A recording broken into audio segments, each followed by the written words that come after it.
Hello friends, स्वागत है आपका आपके अपने लीगल चैनल पे। दोस्तों, आज मैं ब्राउज कर रहा था अपने फ़ोन को, तो मेरी बेटी आके खड़ी हो गई, देखने लगी। बोली, पापा मुझे लगा आप उदयपुर को देख रहे हो, क्योंकि नेक्स्ट ट्रिप वो कह रही है उदयपुर जाना है।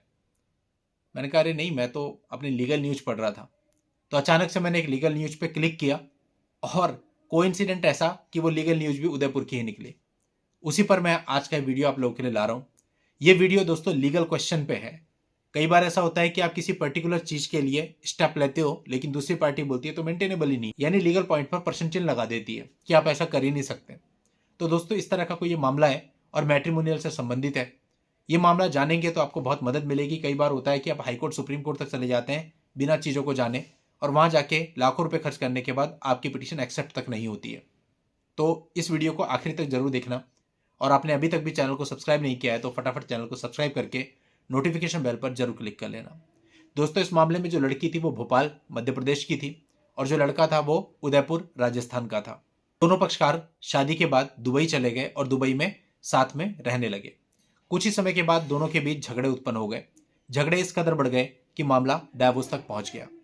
पत्नी ने दुबई की कोर्ट में तलाक के लिए और अपने भरण पोषण के लिए एक वाद दायर किया। 2019 में दुबई कोर्ट ने पत्नी के पक्ष में तलाक की डिक्री पारित कर दी। इस डिक्री को लागू करने के लिए पत्नी ने उदयपुर में एक याचिका दाखिल करी। पति ने इस डिक्री को लागू करने का विरोध किया और उदयपुर कोर्ट में 2 याचिकाएं फाइल करी। पहली याचिका में उसने ये कहा कि दुबई में जो ये तलाक की डिक्री पारित हुई है ये भारत में मान्य नहीं है। भारत के कानून सीपीसी की धारा 13 के तहत ये डिक्री मान्य नहीं है। दूसरी याचिका में पति ने अपनी तरफ से यह तर्क दिया कि वर्ष 2020 में भारत और यूएई के बीच में पारस्परिक कानून व्यवस्था लागू हुई थी, जो कि 2019 की डिक्री पर लागू नहीं होती। हालांकि उदयपुर कोर्ट ने पति की इन दोनों याचिकाओं को खारिज कर दिया।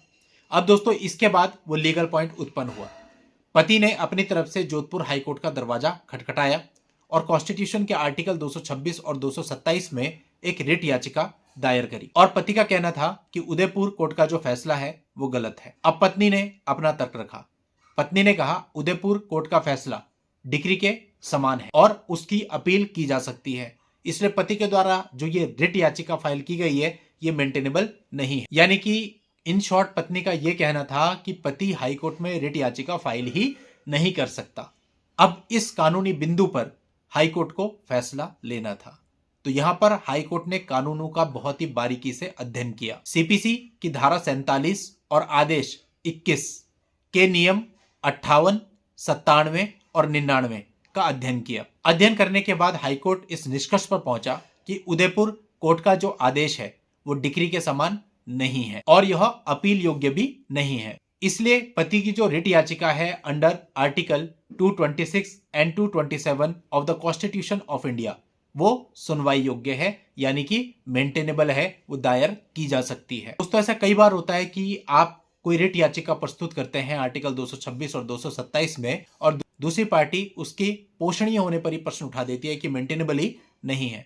तो ऐसे में कानून की जानकारी होना बहुत ही जरूरी है। तो यहाँ पर ये जो कानून हाईकोर्ट ने अध्ययन किया ये आप लोगों की भी बहुत सारी स्टेज पर काम आ सकता है। दोस्तों, ये एक नया मामला है और इस मामले का लिंक आपको इस वीडियो के नीचे डिस्क्रिप्शन में मिल जाएगा। वहां जाके आप इस पूरे मामले की जानकारी विस्तार में ले सकते हैं।